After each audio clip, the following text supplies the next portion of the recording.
नमस्कार दोस्तों, आज की तारीख है 1 दिसंबर 2025, दिन सोमवार और आज की हिंदी तिथि है मार्गशीर्ष माह के शुक्ल पक्ष की एकादशी। तो दोस्तों, सबसे पहले तो आज के दिन का इतिहास जान लेते हैं। 1 दिसंबर को हर साल वर्ल्ड एड्स डे मनाया जाता है।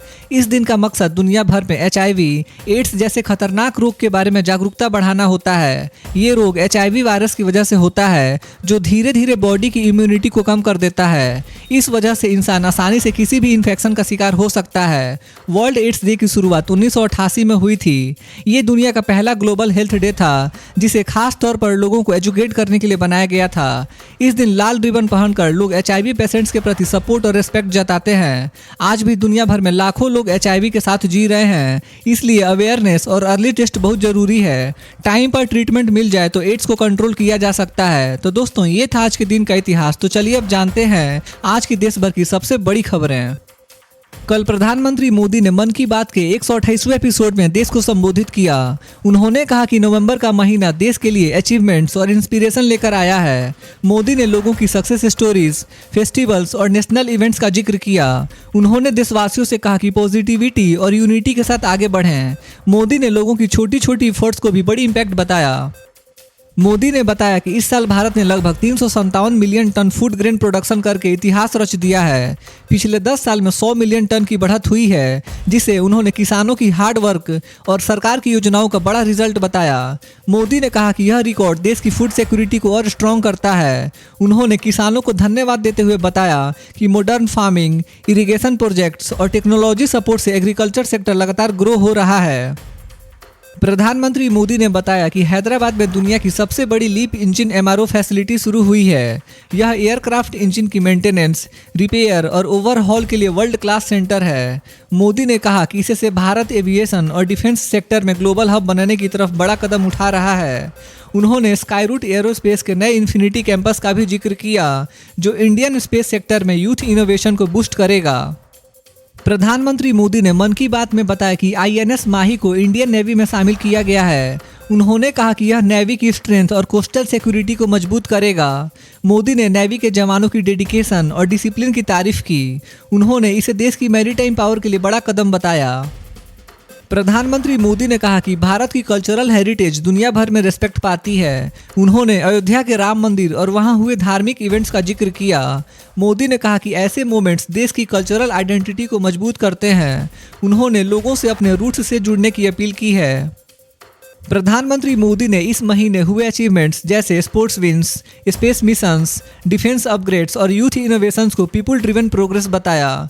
उन्होंने कहा कि आज इंडिया हर फील्ड में तेजी से ग्रो कर रहा है।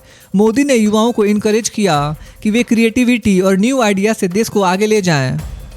रिपोर्ट्स के अनुसार खादी प्रोडक्ट्स की डिमांड रिकॉर्ड लेवल पर पहुंच चुकी है। एक्सपर्ट्स मानते हैं कि मोदी की ब्रांडिंग और वोकल फॉर लोकल कैंपेन ने खादी को नए लेवल पर पहुंचाया है। मोदी ने भी कहा कि खादी सिर्फ कपड़ा नहीं, बल्कि देश की आत्मनिर्भरता का सिंबल है। मोदी ने कहा कि इस महीने इंडिया ने हर सेक्टर में रिमार्केबल प्रोग्रेस दिखाई है, चाहे एरोस्पेस हो, एग्रीकल्चर हो, साइंस हो, डिफेंस हो या कल्चर हो। उन्होंने कहा कि देश में न्यू एनर्जी है और लोग पहले से ज़्यादा कॉन्फिडेंट हैं। मोदी ने यूनिटी और टीम वर्क को इंडिया ग्रोथ की सबसे बड़ी फोर्स बताया। प्रधानमंत्री मोदी ने कहा कि नवंबर 2025 देश के लिए इंस्पिरेशन और अचीवमेंट से भरा महीना रहा। उन्होंने कहा कि ये सक्सेस स्टोरीज दिखाती हैं कि इंडिया नई दिशा में तेजी से आगे बढ़ रहा है। मोदी ने लोगों से कहा कि आने वाले महीनों में भी इसी एनर्जी और पॉजिटिविटी के साथ आगे बढ़ना है। बिहार में आज एक बड़ी राजनीतिक हलचल देखने को मिली। महागठबंधन ने सर्वसम्मति से तेजस्वी यादव को अपना नया लीडर चुना है। कांग्रेस के कई MLA मीटिंग में मौजूद नहीं थे, लेकिन RJD और दूसरे पार्टियों ने तेजस्वी का खुलकर समर्थन किया। ये फैसला 1 दिसंबर से शुरू होने वाले विंटर सेशन से ठीक पहले लिया गया है। तेजस्वी ने कहा कि अब विपक्ष सरकार को हर जन मुद्दे पर जवाबदेह बनाएगा। वहीं ये बदलाव बिहार की राजनीति में एक नई दिशा की शुरुआत माना जा रहा है। बिहार के सोनपुर मेला में CM नीतीश कुमार पहुंचे और पूरे मेला परिसर में व्यवस्था का जायजा लिया। उन्होंने साफ सफाई, सिक्योरिटी और स्टॉल्स की तैयारी को लेकर अफसरों को जरूरी इंस्ट्रक्शंस दिए। इस दौरान उन्होंने जीविका दीदी से मुलाकात की और महिला सेल्फ हेल्प ग्रुप्स को सरकार की तरफ से मिलने वाली नई सुविधा और सपोर्ट की जानकारी दी।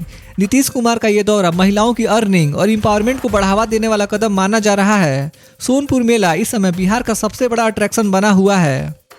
बीजेपी नेता और केंद्रीय मंत्री ललन सिंह ने तेजस्वी यादव पर सीधा हमला बोला है। उन्होंने कहा कि नेतागिरी का दावा करने वाले अब गायब हैं। उन्होंने विपक्ष पर आरोप लगाया कि इलेक्शन के बाद लोगों को गलत उम्मीदें दिखाने की कोशिश की गई, लेकिन जनता सब समझती है।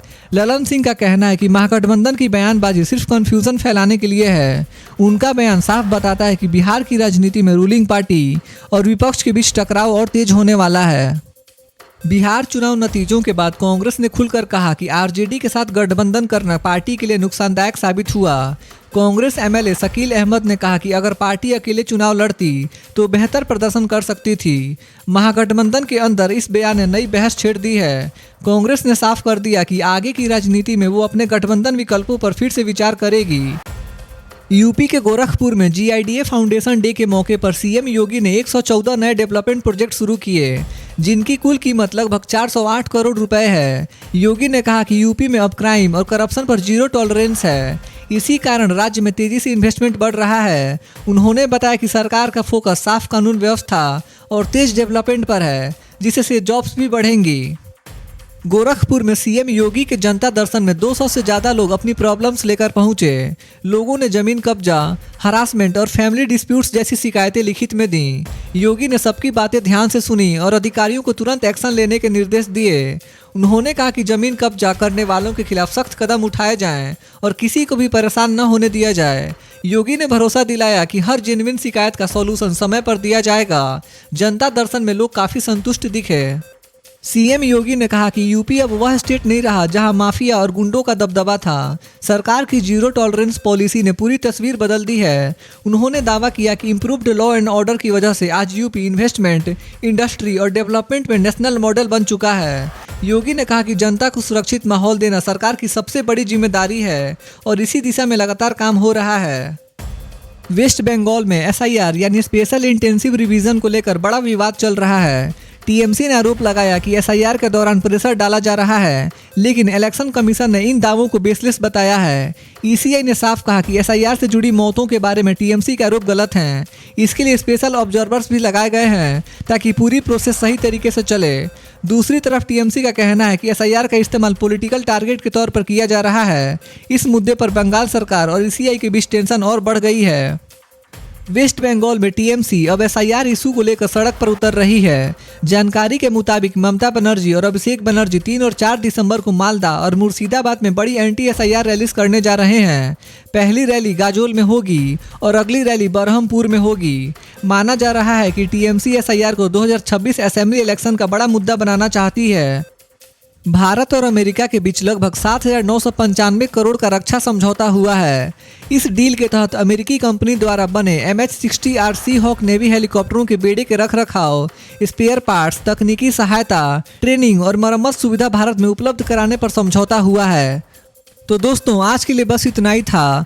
देश भर के छोटे बड़े अपडेट्स और हर दिन के मुख्य समाचार देखने के लिए हमारे YouTube न्यूज़ चैनल इंडियन जनता न्यूज़ को सब्सक्राइब जरूर करें। मिलते हैं अगले वीडियो में, तब तक के लिए बाय बाय, टेक केयर, जय हिंद।